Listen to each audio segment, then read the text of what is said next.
Thank you very much. You know, when you had mentioned the different genres that you are drumming to, you probably didn't think about a piece that goes back to 1566, the Bohemian Brethren, which was the music behind the song today, or the words from somebody that was born, Vincent Stilleman, who was born in 1894. So thank you for joining us in those. And you know, when we look at preparing a service, I look through the hymnals and I try to find words that I like. And then Hope and Sharon and Jeannie tell me that song is impossible to sing. No one knows it. And it's like a funeral dirge, you know, or something. They'll just, and then Jeannie will say, but don't worry, I have another tune I'll put it to, or, you know, so they're so grateful, they're so gracious, and I'm so grateful of looking at it, because when I match and I look at what is meaningful to our values, and, you know, I was looking at a sermon on liberty, and I said, before we get to liberty, I think we need to look at some of the underlying values that bring us liberty. And, you know, remember not too long ago, you know, most of the world, whether it was in Africa, Europe, Asia, was ruled by monarchs, was ruled by a royalty. Sometimes the royalty felt they were God-inspired or God-divine to be the ruler. And so when people talk about liberty here, against a monarch or against, you know, certain things that would be against that liberty, democracy is only a little bit away from that issue of losing your freedom. So we have to fight for democracy. It is something that we have to do every day in our liberty. And so that song struck to me, and I know everybody did a great job, I want to say, but I know it wasn't easy.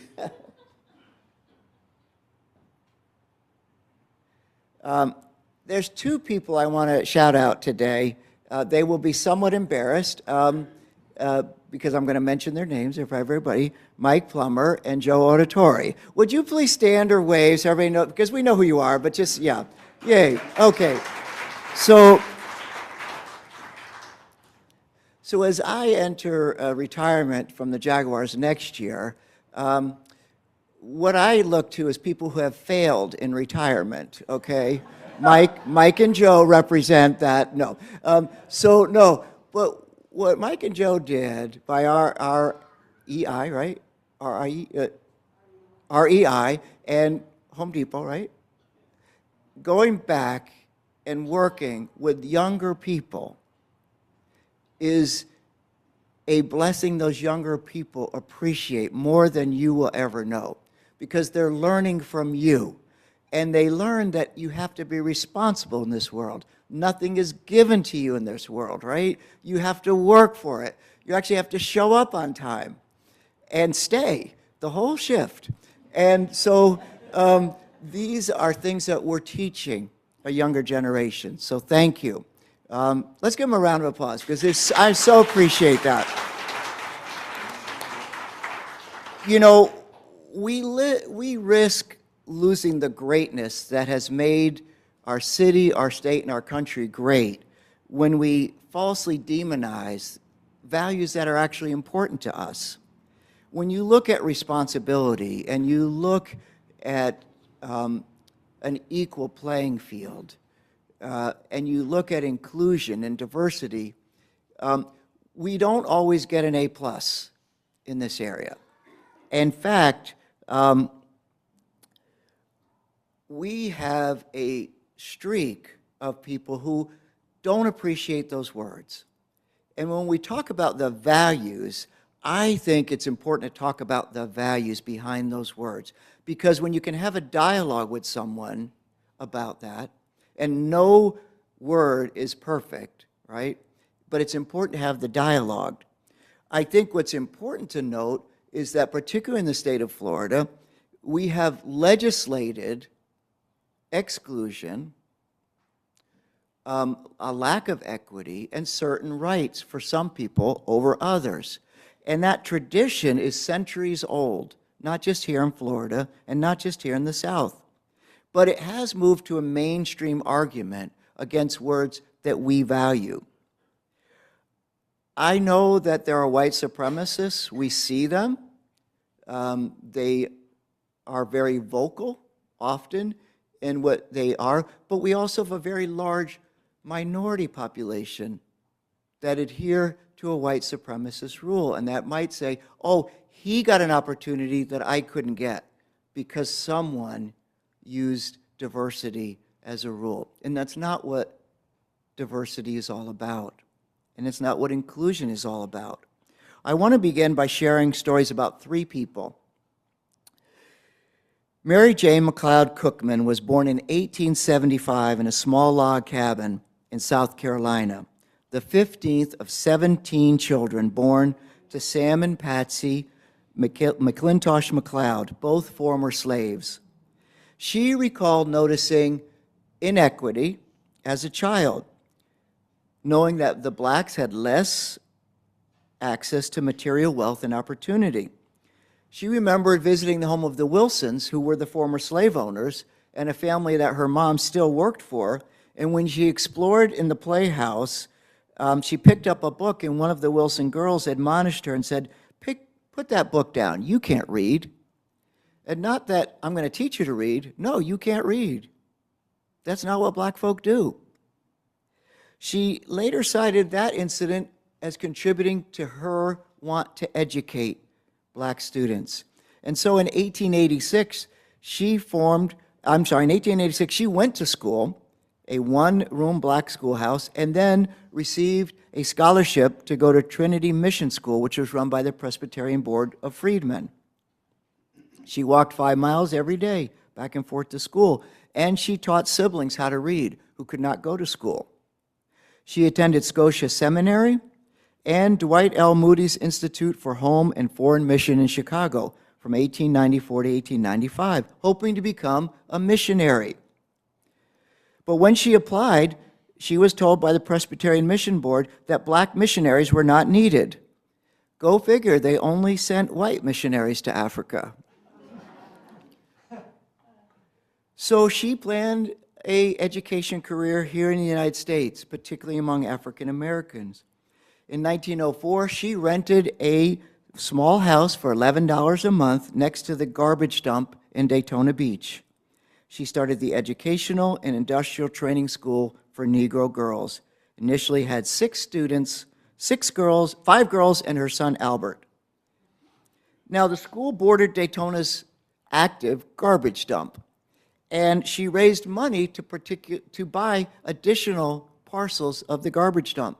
The entire Bethune-Cookman University right now is on the original garbage dump of Daytona Beach. She received donations in kind and money from local black churches, and within a year she had 30 girls, and after 2 years there was 250 girls enrolled. When you think about that, she also went to influential white men in the community and asked them to be on her board of trustees. When Booker T. Washington visited her, he advised her of the importance of gaining support across race, going to white benefactors, because the education of black children was going to help both whites and blacks in the United States. And she did that. Now, Daytona School merged with the Cookman Institute, and it became the first black college in Florida, and she became the president. A time when white women rarely held the title of college president. In the early 1990s, Daytona Beach lacked a hospital that would help people of color. One of her students got appendicitis and was initially refused treatment at the local hospital. They would have had to travel hours. He would have died. She convinced the doctors to treat her students and left determined to open a hospital, which she did in 1911, the first black hospital in Daytona Beach. It was staffed by white and black doctors and nurses from the school. It went on to save many black lives, but also white lives, as it was the nearest hospital to many in the neighborhood. In 1931, Daytona's public hospital, Halifax, agreed to open a separate hospital for people of color, and she closed down. Black people would not be fully integrated into the public hospital's main location until the 1960s. Does anybody remember the first integrated hospital in Jacksonville? Methodist. Yes, Donna Janeski, Methodist Hospital. And do you know, when they built Methodist Hospital, they did two things. They integrated it, but they also built only single rooms. There was no doubles. And that was the way that they could integrate the hospital. Now, talk about the Methodists. When they merged, the Methodist Church was a segregated church at the time. There was white Methodist Church and black Methodist Church. And so when they merged with the Cookman, they wanted her to serve on the board of the Methodist Church, but only the black board, not the white board. And she refused. She was appointed to the city's housing board, becoming the only black member at the time, and got public housing built near the school. She also founded the first free library accessible in Florida for black Floridians. Now, I would say we could go on, but she worked with white women for women's suffrage. But not all of the white women wanted black women to vote. And this was a big controversy at the time. So when the amendment passed first for emancipation and white women did not get the right to vote, it was an issue. And she worked together with the white women to try to delineate demands for child welfare, conditions of travel, education, dealing with lynching, dealing with the public press, and voting rights for everyone. And voting rights for blacks in Florida, including Jacksonville, including paying a poll tax, you had to pay, and you had to pass a test, which I can tell you none of us probably, some of us, but not most of us would probably pass that test. And not because we're not smart people. So when you look at the work that she did, I want to just give you one quote to talk about that.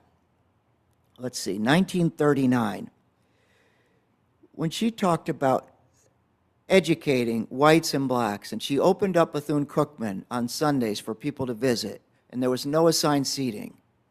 Blacks and whites sat together, which was not the usual for Bethune. In fact, it was against the law. When she said in 1939, not only the Negro child, but children of all races should read and know of the achievements and accomplishments and deeds of the Negro, world peace and brotherhood are based on a common understanding of the contributions and cultures of all races and creeds. I don't call that a handout. I call that inclusion. So I'm going to do a separate sermon later on one of our own members, but some of you knew Ike Williams III. Ike was one of the first African Americans to join the Unitarian Universalist Church. Lived from 1931 to 2009. In fact, because of Ike, the church had to move out of Riverside because it was accused of harboring young black smokers. Now, Ike did not smoke, so it wasn't him, but there apparently was a young black man that was smoking on the front steps of the Unitarian Church in Riverside at the time. But I want to talk about Ike. He was a lawyer, a historian, an activist, and he was the newspaper publisher of the Jacksonville Advocate. Unlike white newspapers that only covered negative stories about blacks in Jacksonville, Ike only covered positive stories about blacks in Jacksonville.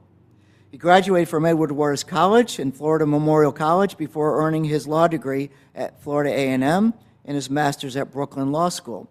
And in the 1960s, he was in New York working, and he was an attorney for the Black Panthers, became friends with Malcolm X, was with Malcolm X when he was assassinated, and Adam Clayton Powell. When he returned to Jacksonville, he was not completely welcomed. In fact, as he continued his community activism, serving on boards, he was a union organizer, and he helped form the Brotherhood of Black Firefighters. Now think of a union, right? And think of the exclusion, right? And think of black firefighters trying to get into the union. Well, they weren't allowed. So, according to his spouse, Marilyn Williams, Ike was told directly by the white judge that was in charge of signing off passing the bar that he would never pass the bar in Florida. Because of his civil rights, his advocacy, and his justice. So, through serendipity, he published The Advocate as a weekly newspaper for 30 years. It was able to project a message he might not have been able to do as an attorney. My third story, a local philanthropist and friend of mine, Lori Dubo. Lawrence recalled growing up in the south side of Chicago, not far from the many railroad tracks that traversed through this crossroads city. His mom had metal plates that she kept that she would use to serve food to the homeless on the back step of the house. These homeless were called hobos at the time because they lived off the railroad tracks and traveled along the tracks. In this de facto segregated city of Chicago, Lori's back stoop, his mom's back stoop, was one of the only places where whites and blacks, men mostly, would sit down and eat together. He also shared a story of his mom getting into medical school at Northwestern University, which was a big achievement for women. To go to medical school at Northwestern University, only to find out when she got there that they didn't accept Jews.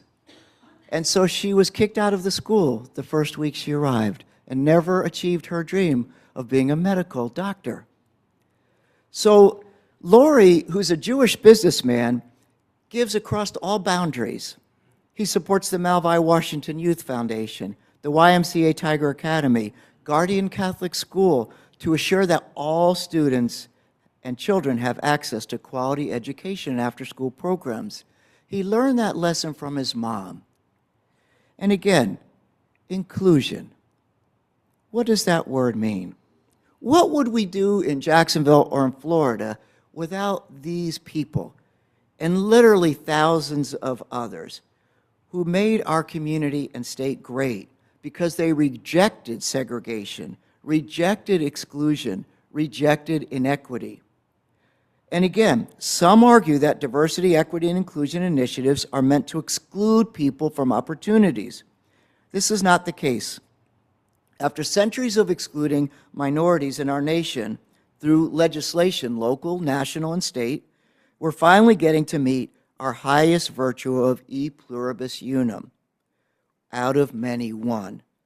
We must understand that efforts to criticize diversity, equity, and inclusion are different from efforts to demonize it, which are simply tricks to promote white supremacy and white extremism. Again, something that has been legislated and still has a sizable base of support, especially, but not exclusively, in the South.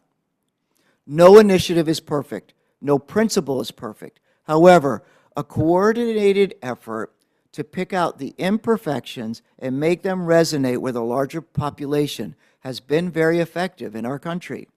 There's been pushback. Politicians don't like being called Nazis. They don't like being called fascists.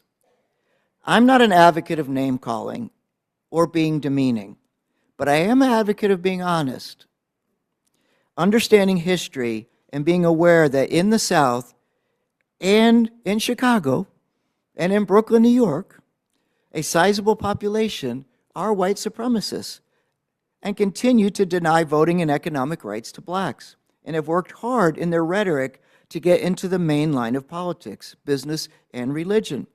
Look at the recent example of Disney and the pushback against legislation that they gave that inhibited elementary schools from openly discussing sexual orientation. What's the lesson of Disney's stance and the governor's response?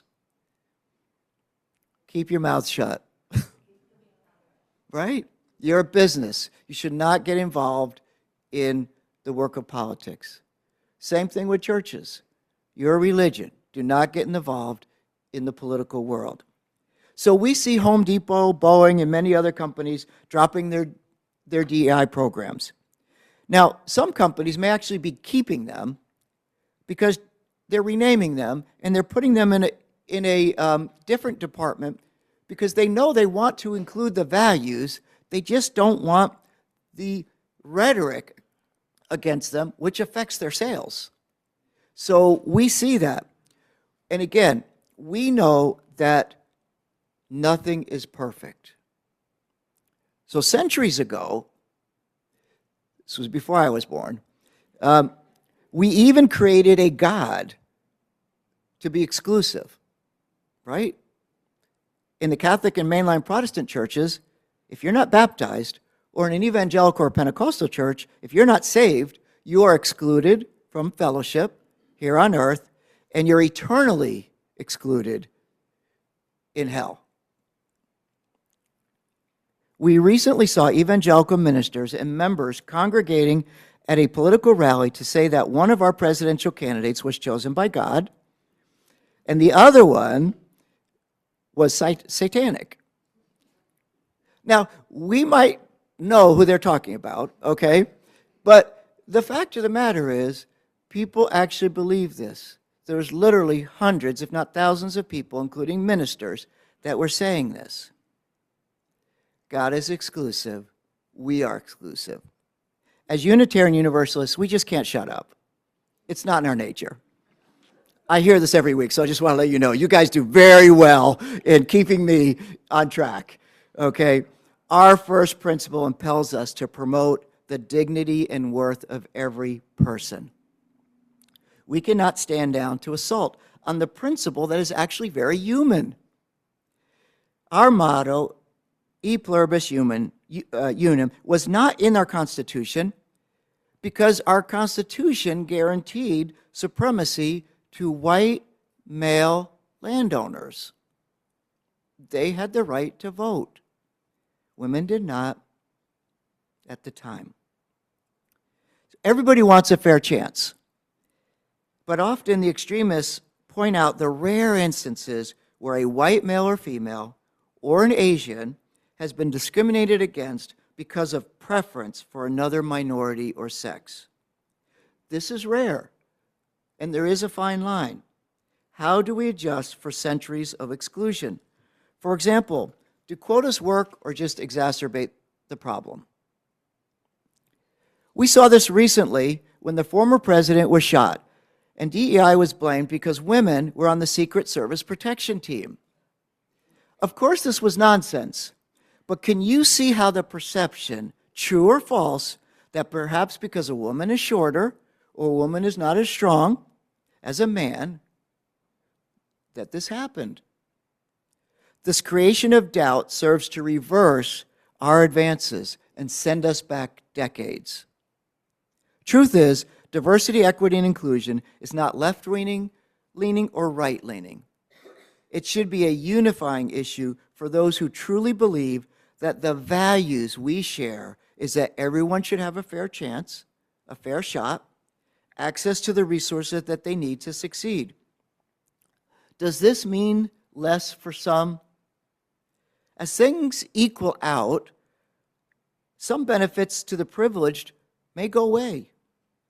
And it seems to them like they're getting less.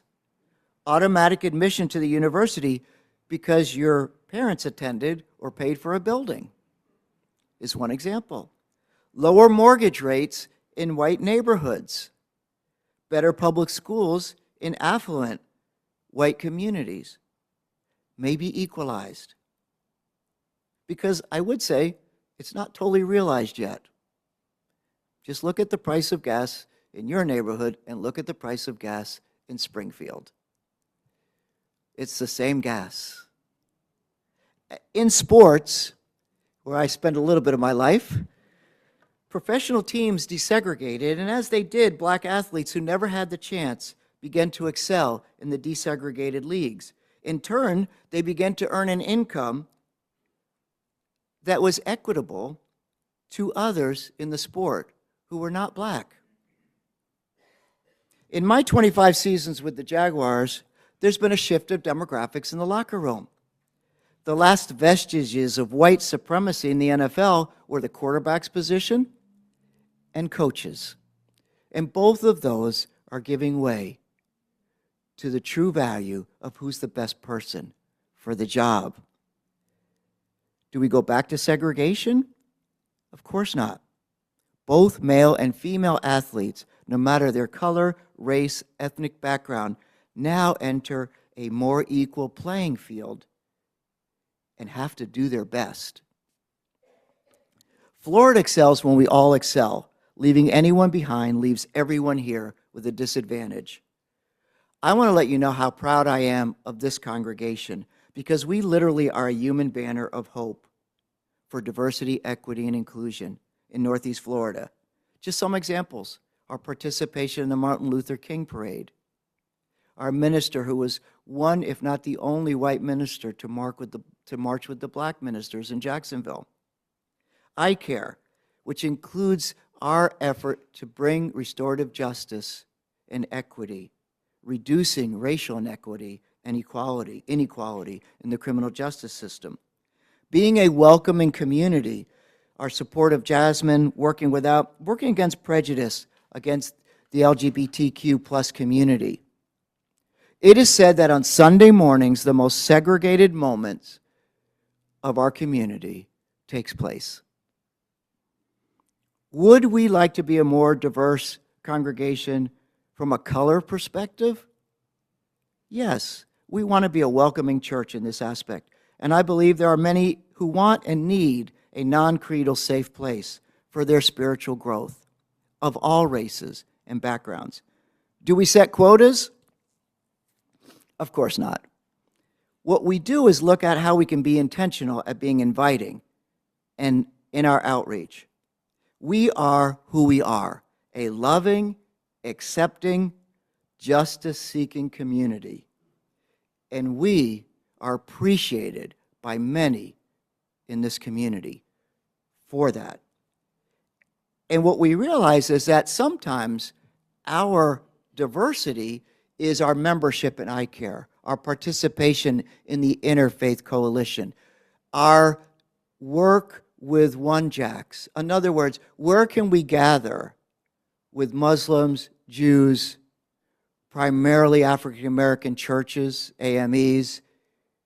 We do that in these groups, and that's where we can come together. And I think that's important for us. That is where everyone's Sunday becomes inclusive, even if it falls on another day of the week. So I support each of you. Let's keep up the fight. Let's never back down for what is right, even if we lose now and again. Let's make sure that when it's appropriate and safe to do so, that we can educate and interact with folks who might hear an anecdotal tale or even something that artificial intelligence has made up, and let them know it's not true. Share with them the truth that Jacksonville, the state of Florida, indeed the United States of America, is better when we live up to our motto, different but one. Let us include everyone. Let us be equitable to all. Let us embrace, celebrate, and achieve greatness through our individual uniqueness and the diversity that we all bring. And make sure you vote. Thank you.